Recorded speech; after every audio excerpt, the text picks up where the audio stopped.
En montagne, 2 problèmes d'accès au réseau sont identifiés et en cours de résolution. Reste à savoir pour quand. Vivre dans une commune montagnarde dans le Taravo ou ailleurs, même souvent sur le continent, c'est avoir au mieux son mobile en mode 3G. Et il faut se déplacer, il faut chercher le réseau et je pense qu'en 2020, c'est pas normal. Des fois, on se demande si c'est pas mieux d'être en ville rien que pour ça, mais après, quand on veut rester au village, ça fait partie des problèmes. La 4G pour tous, le gouvernement l'a annoncé en 2018 dans le New Deal mobile. Encore s'il reste à construire une trentaine de nouveaux relais sur les 40 prévus. Les opérateurs ont encore 24 mois pour résoudre ce problème de zone blanche. On attend aussi dans les villages une amélioration de l'ADSL pour avoir des connexions fixes fiables, téléphone et Internet. La couverture filaire laisse à désirer, même si des chantiers ont commencé. Donc on m'a dit qu'on allait enfouir tout ça. On m'a dit qu'on avait prévu la fibre. On m'a pas dit pour quand, hein. Non, il dit, il s'avance pas. Il s'avance pas. Pas de calendrier précis, c'est ce que dénonce la présidente de l'Association des maires de Corse du Sud.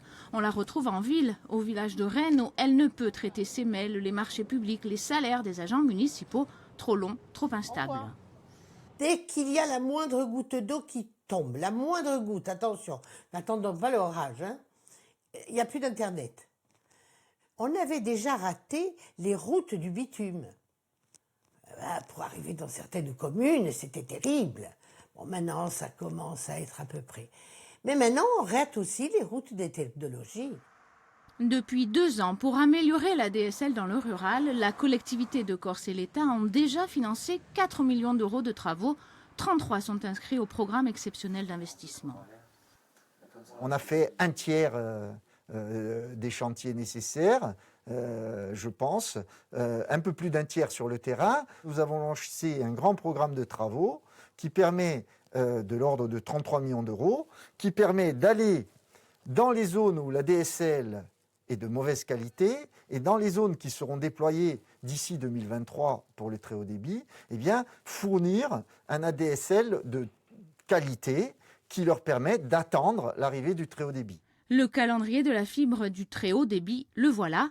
En 2020 et 2021, c'est le littoral et le Cortenay. Puis viendra la montagne. En tout, 344 communes du rural seront connectées par fibre. Le chantier très haut débit fibre optique va s'étaler jusqu'en 2023. 2024 avec l'effet du Covid. Bon. Ce faisceau apporte des données numériques à la vitesse de la lumière. Les techniciens finissent l'installation à Portiche ces jours-ci.